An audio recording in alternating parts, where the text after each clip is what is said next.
Welcome to this second lesson where we will be learning about chords, major chords that is, and the finger positioning.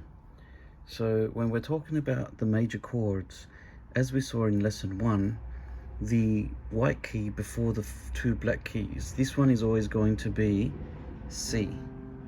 So if you remember from lesson 1, it was C, D, E, F, G, A, B.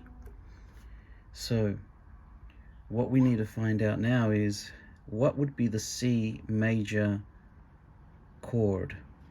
So the chords are made up of 7, you could sort of say you count 7 within that note. Let me just show you for a second. If I'm using my left hand, I would have to use firstly my pinky, because you use 3 fingers when you play a normal major chord.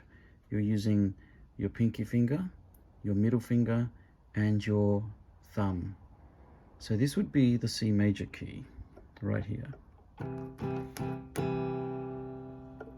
So we're not using these 2 fingers, but we are using what you'd call finger number 1, number 3, and number 5.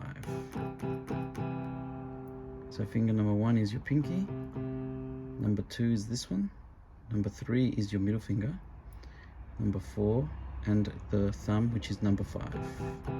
But how do I know that this is a C major chord? Well, it's very simple. Firstly, you start off with the C note. That is where your root key is, and you start by placing finger number 1, and that's your pinky on your left hand.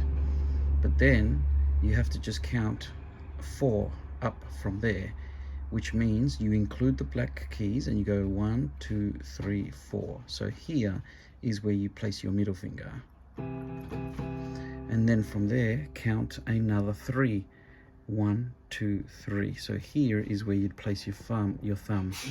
So I have a total of 7. I've counted 4 and 3, which makes up 7 apart from the root key, and that is C major.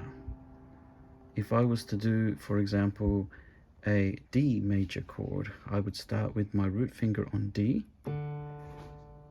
and then I would have to count 4. 1, 2, 3, 4.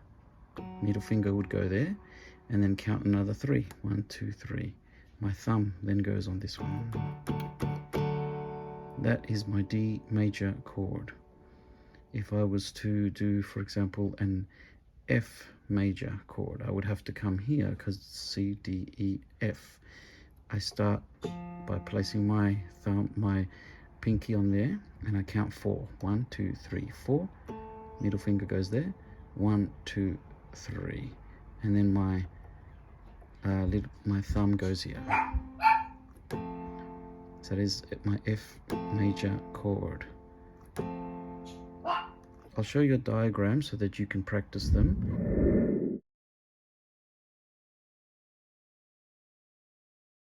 And I'll also show you that you can also use your right hand as well.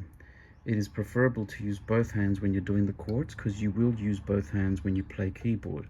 For example, on your right hand, your first finger becomes your thumb, because we always go from left to right. So thumb on C, if I'm doing a C major chord, C, 1, 2, 3, 4, there's my thumb. Another 3, 1, 2, 3. There is my C major chord. And that's how you do it.